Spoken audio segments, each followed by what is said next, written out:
Liverpool are about to face Bournemouth away in the Premier League, and here is the lineup that Jurgen Klopp should play to get the best result and go with another victory in the Premier League. Obviously, Liverpool have just smashed Manchester United in their last game, and I'll be honest, when this has happened previously, we haven't played the best, so that is definitely something to keep in mind. Although with that in mind, keep a similar sort of lineup. Some players obviously did very well, change a couple of things, keep it fresh, and it's a much more team that's going to sit in and defend, so that's definitely something to think about going into this game. Kicking it off in net, as we always do, we've gone with Alisson Becker. He is the clear choice, realistically. It's between him and Kelleher. Kelleher's a great keeper, say it every week, but Alisson is Alisson. He's the best keeper in the world, and he has to be our starting keeper week in, week out when available. I thought Trent Alexander-Arnold played a pretty damn decent game against Manchester United, and he can also unlock the key against these teams that sit in deep. He can put a nice cross into the box. He's good from set pieces, which is always very important. We don't have the best set piece takers other than him. So Trent Alexander-Arnold is definitely the choice for right back. And he's Klopp's favourite man. So he'll definitely be playing there, I imagine. The centre-back pairing that I've gone for is obviously Konate and Van Dijk. Now, in my opinion, these are two of the best centre-backs together in the world when they play together. You have seen that in recent weeks with Liverpool's up-spiking performances ever since Konate came back into the team. They just both complement each other really, really well. And I think, as long as they're always fit, these two be the main two centre-backs for Liverpool. And, we could win whatever we need to with them two, in my opinion, because they are so solid when placed together. In left back, I was torn actually, because obviously we have got Real Madrid coming up next week. But I've still gone with Andy Robertson. I think he's got such great fitness to him, and he's in a bit of good momentum that he should be the starting left back for us in this one. I would obviously say he should also be the starting one for Real Madrid, as long as he doesn't have a stinker this weekend. But yeah, I just think with how Andy Robertson plays, he has to be the first choice in left back.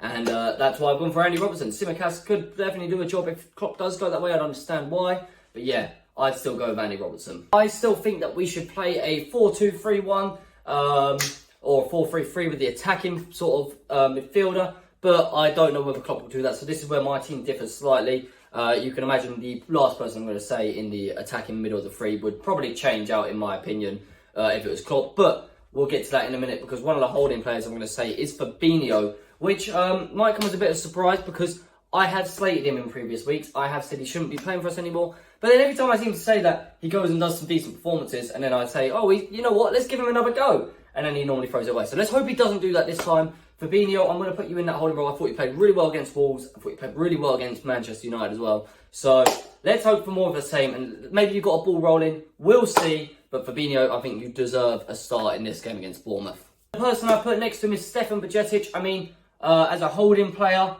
he's pretty decent. He can also bring it forward. So he gives that a bit more of an attacking push than any other CDM sort of option next to Fabinho would give. And makes us a bit more dominant in the midfield. I think his passing's really nice. And yeah, he obviously didn't play against United. He's one of the first different players that didn't start in that game. And I think he deserves it, to be honest, because, I think given rotations, this is the kind of game where he can do very well. Real Madrid might be a different story because last time he was out of his depth. So we shall see with this one coming up. And like I said, this is the position that could change. I imagine it could be Harvey Elliott. It could be Jordan Henderson. I've gone for Roberto Firmino. I thought when he came on against Manchester United, he was quite good. And against a team like Bournemouth, A, he did really well against them earlier in the season. Let's not forget that. And also, B, I just think he can pick that little pass in between the lines and really give us that chance that we need in front of goal. If it is being a bit more of a sticky game, he just does do that nice little pass picking movement. So yeah, I've gone for Roberto Firmino in that sort of cam role. It could change to Jordan Henderson or it could change to Harvey Elliott, and they might more go into a free. But that just depends what Jurgen Klopp does. When we have got the informed Mo Salah, I mean, this guy, you could say, rest him ahead of the game against Real Madrid. No, this guy plays week in, week out, and he has always done it for Liverpool and always performed at a top level. He is starting to hit that stride again. It's really nice to see after some bad performances. But, against Manchester United, he showed up like he normally does. That first strike was scrumptious and delicious, and it was a beautiful moment to see. And Mo Salah is starting to find a little bit of form. Hopefully he can continue that against Bournemouth, and then even more on to the Real Madrid game. But yeah, come on Salah, you're in right wing. It will come as no surprise that in the left wing we've gone for Darwin Núñez. I do always think he is better in the left wing than in striker. I just think it gives him more freedom, more confidence as well, to be honest. And he showed his aerial dominance as well when he does come into the middle from that left wing and be versatile against the little Martinez of Manchester United.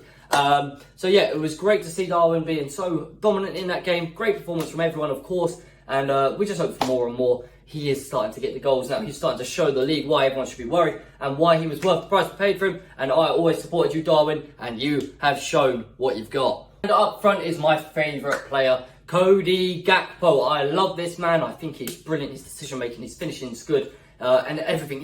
He just feels like he could be that complete package up top. A little further back, he could do the wings. He can do it all in the attack. I put him up top in this game because I put Firmino in, and I'd rather Gakpo further up.